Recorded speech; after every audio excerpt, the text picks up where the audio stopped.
ক্ষমতায় কেউ স্থায়ী হয় না, হোক না সেরে না কিবা হাসিনা, চেয়ারটা চিরকাল থাকে না।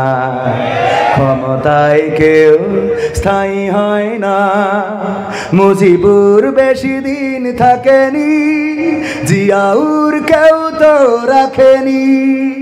মুজিবুর বেশি দিন থাকেনি, জিয়াউর কেউ তো রাখেনি।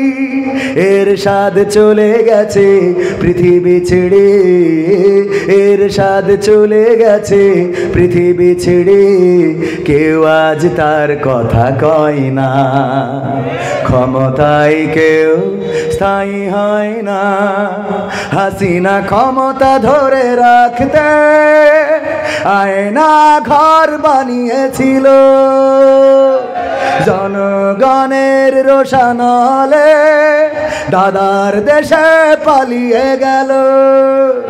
হাসিনা ক্ষমতা ধরে রাখতে আয়না ঘর বানিয়েছিল, জনগণের রোশানলে দাদার দেশে পালিয়ে গেল। ডিবি হারুনের পাশে আর, ডিবি হারুনের পাশে আর পরিমণিদের দেখা যায় না। ঠিক না বেঠে? এই যুবকেরা বলে না ঠিক না বেঠে? এই পাশের লোক বলে না ঠিক না বেঠে? এখন আর তাদের পাশে সুন্দরী সুন্দরী রমণীগুলো আর যায় না, আর যায় না। আবার বঙ্গবন্ধুর স্ত্রীর চরিত্রে অভিনয় করলো তিশা। আপনারা তার নাম জানেন কি? ফেরদৌস না কি যেন, ইমরোজ তিশা। এই তিশার স্বামীর নাম হলো কি? মোস্তফা সরোয়ার ফারুকী।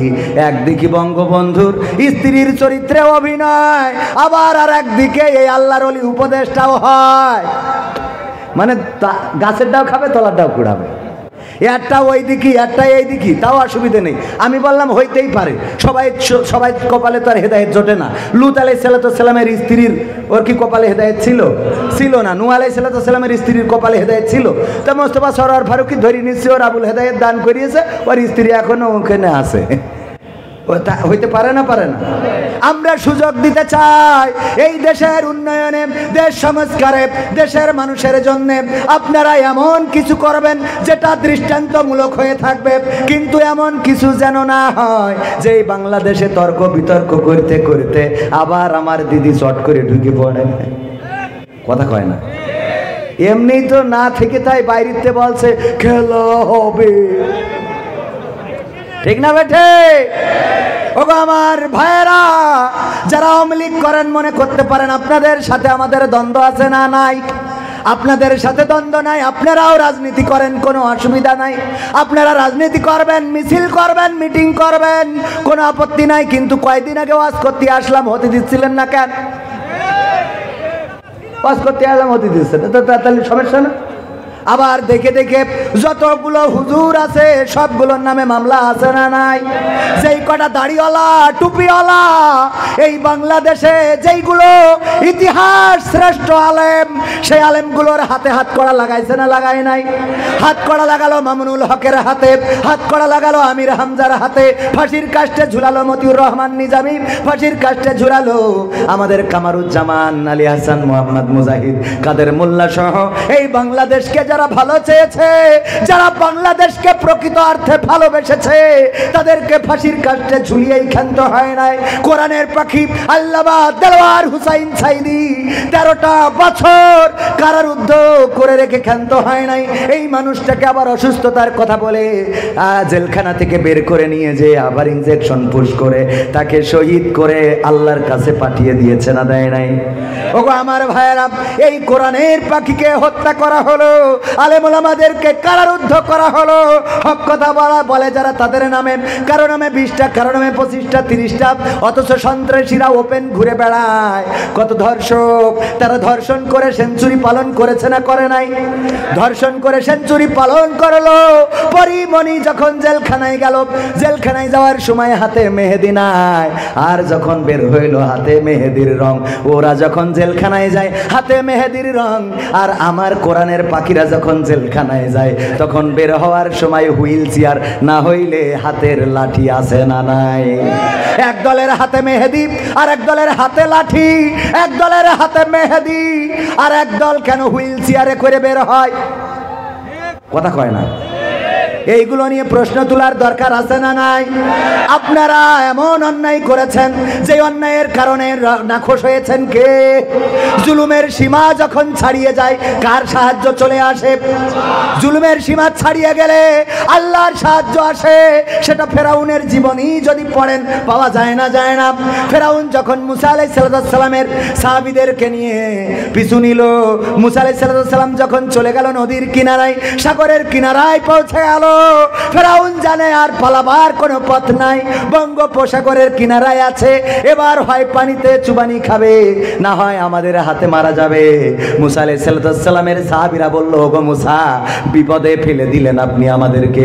কেন বিপদে ফেললাম? এমন রাস্তায় নিয়ে এসেছেন যেই রাস্তার আর কোনো শেষ নাই। এখন মৃত্যুকে আলিঙ্গন করা ছাড়া আমাদের কোনো রাস্তা নাই।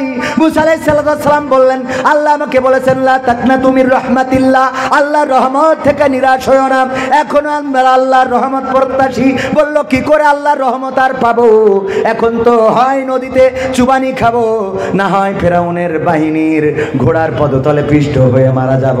মুসা আলাইহিস সালাম বললেন, টেনশন করো না, টেনশন করো না, আমাদের অভিভাবক হিসাবে আছেন কে? জোরে বলেন, আছেন কে? আল্লাহ আমাদের অভিভাবক আছেন। আল্লাহ অভিভাবকের দায়িত্ব নিয়েছেন না, দেন নাই? দায়িত্ব নিলেন। মুসাকে বললেন, হাতে কি লাঠি, বাড়ি মারো পানিতে। পানিতে বাড়ি মারলো, রাস্তা হয়ে গেল কয়টা? কয়টা? মুসা আলাইহিস সালাম সাহাবীদের নিয়ে পার হয়ে গেল। আর ফেরাউন এসে বলছে, এটা আমার বাবার স্বপ্ন ছিল। এটা আমার কার স্বপ্ন? বাবার স্বপ্ন যে পদ্মা সেতুর মাঝখান দিয়ে রাস্তা হবে। এই জন্যে তোমরা নামো, নামো, কোনো অসুবিধা নাই। যেই মাঝ বরাবর আসলো, আল্লাহ রাব্বুল আলামিন বললেন, কুন ফায়াকুন হয়ে গেল। আল্লাহ বললেন, হও পানি একত্রিত হও, ফায়াকুন হয়ে গেল সাথে সাথে। আর মুসা আলাইহিস সালাম আর ফেরাউনের বাহিনী ওরা ওই পানিতে চুবানি খেয়ে মারা যেতে লাগলো। ফেরেশতা জিবরাইল আল্লাহর নবীকে বললেন, ওগো নবী, ওগো নবী, আমি ফেরাউনকে লাথি দিয়েছিলাম মৃত্যুর সময়। কেন লাথি দিয়ে পানিতে চুবিয়ে দিয়েছিলাম? এই জন্যে আমার আল্লাহর এমন দয়া, এমন মায়া, যদি এই ফেরাউন ওই মুহূর্তে যদি তওবা করতো, আমার আল্লাহ হয়তো ক্ষমা করে দিত। এই জন্য আমি তাড়াতাড়ি ডুবাই দিয়েছি, যাকে মর, তারপরে যা হইবে না। বোঝেননি? আমাদের দেশে এরম আল্লাহর ওলি আছে না নাই? ক্ষমতা ছাড়তেই পারিনি, আগে দেশের বাইরে দিয়েছে, কথা আগে যা, তারপর যা হইবে না। পাঠাইছে না পাঠাই নাই? ওগো আমার ভাইয়েরা, আল্লাহর রহমত, আমরা আল্লাহর রহমত থেকে নিরাশ হতে পারি না। আল্লাহর রহমত এসে যায় যখন জুলুমের সীমা অতিক্রম করে। জুলুমের সীমা অতিক্রম করেছিল নমরুদ, আল্লাহর নবী ইব্রাহিমকে